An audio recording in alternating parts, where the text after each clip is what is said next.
خبر شامل کرتے ہیں اٹک سے رپورٹ طیب اوان۔ ڈپٹی کمشنر اٹک راؤ عاطف رضا نے کہا کہ ضلع اٹک میں مستحق افراد میں آٹے کی تقسیم منظم انداز سے کی جا رہی ہے۔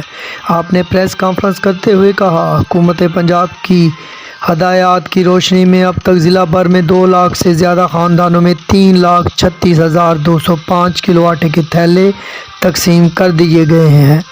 ضلع بھر میں 32 پوائنٹ قائم کیے گئے ہیں۔ میری پہلی ترجیح ہے کہ تمام مستحق افراد میں بغیر کسی بدنظمی کے آٹا مستحق افراد میں تقسیم ہو، جس کے لیے تمام ممکنہ اقدامات کیے گئے ہیں۔ گورنمنٹ نا اللہ پاک سے اللہ پاک راضی ہونے کا بہت آسانی نال آٹا پر ملنا ہے۔ حکومت پنجاب کا بہت بہت شکریہ اور خاص کر شہباز شریف کا شکریہ جو غریب عوام کو فری آٹا دے رہے ہیں۔ حکومت پنجاب نے شکریہ آٹا صحیح پہ دینے کا بھلا ہونا صحیح تعاون پہ کر رہے ہیں۔ حکومت پنجاب کا بہت بہت شکریہ کہ اس رمضان میں برکت ملے آٹا تقسیم کرنے